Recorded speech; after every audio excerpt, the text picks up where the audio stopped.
Are you doing great?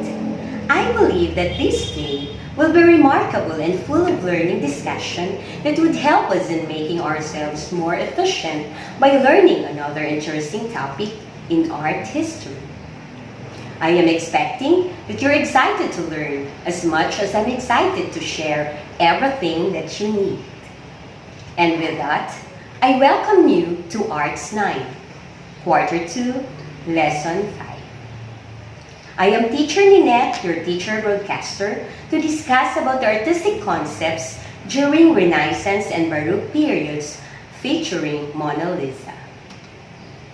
This session will specifically seek students to evaluate the work of arts in terms of concepts and ideas using criteria during Renaissance and Baroque period featuring Mona Lisa.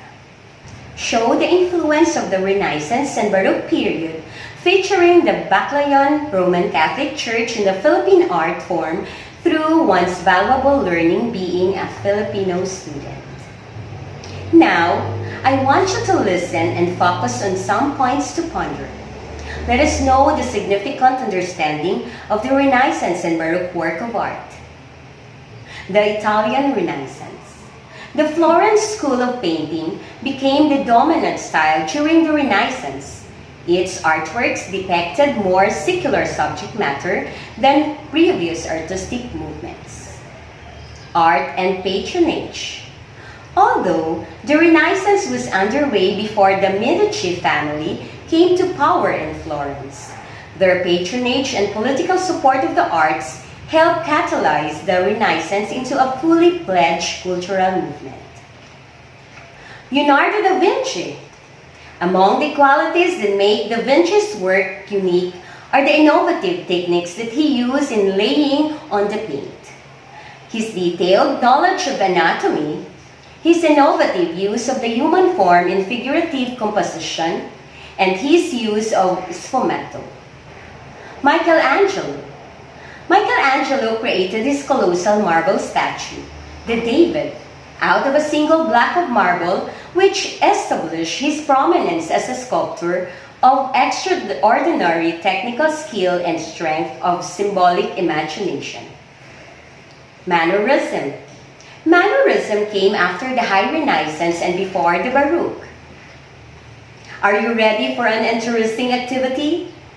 Let us practice. For this time around, challenge yourself to move on a higher task. This is my reminder that to evaluate the Renaissance and Baroque work of arts, you have to look at the perspectives on their artistic concepts and ideas. Secondly, it shows the influence of the Renaissance and Baroque periods to us, our very own Filipino art form. What is beautiful about Mona Lisa? Why? That's a great idea. How about this one? What makes his Escomatto technique attractive and unique? Excellent! This next activity gives emphasis on the influence of Renaissance and Baroque periods in our country that enhance Filipino culture and tradition. Now, you need to show the influence of the Renaissance and Baroque periods featuring the Baclayan Roman Catholic Church in the Philippine art form through one's valuable learning being a Filipino student. What is good about Baclayan Roman Catholic Church as a Filipino work of art? Why? That answer is remarkable. Did the Renaissance and Baroque work of art have significant influence to the Filipino work of arts like the Baclayan Roman Catholic Church? How? Great answer! This time, let us practice more. I want you to draw a single object found at home that significantly reminds you of the memory learned from the Renaissance and Baroque work of arts. Write a caption that would mesmerize everybody's attention. Learning art is perfectly fun, right? How was the activity? Did you learn? Hope you learn a lot in the activity you've done because it will not only provide you information and instill understanding on the contents, but it will broaden your learning in the beauty of Renaissance work of arts. Hence, let's continue our learning experience journey by proceeding to the next part of the module. Here we go! Well, it is time to recap our discussion. Let us remember this. Renaissance and Baroque work of arts. Number 1. Fresco is a type of wall painting in which color pigments are mixed with water and applied to wet plaster. Number 2.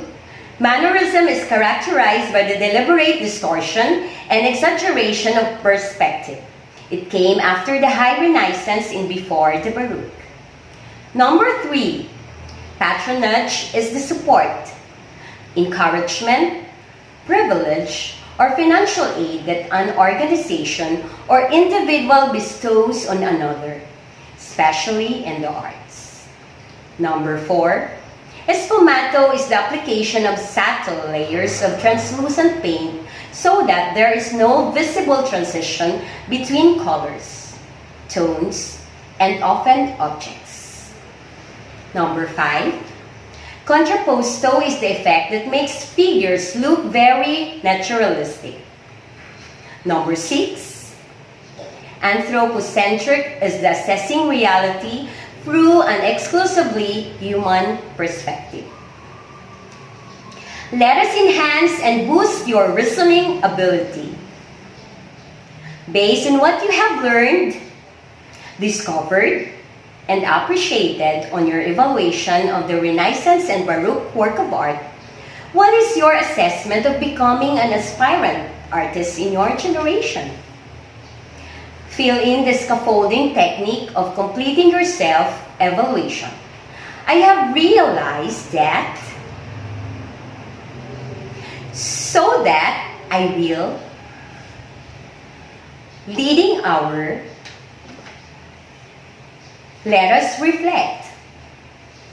I am keeping my head high that you will keep the flame burning in your learning journey throughout this whole module.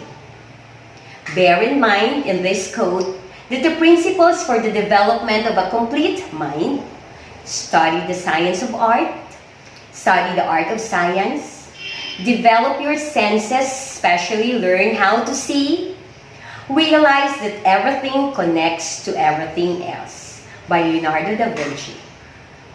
And that ends our discussion for today. Thank you, students, for listening to our discussion. Stay safe, stay healthy, and have a great day.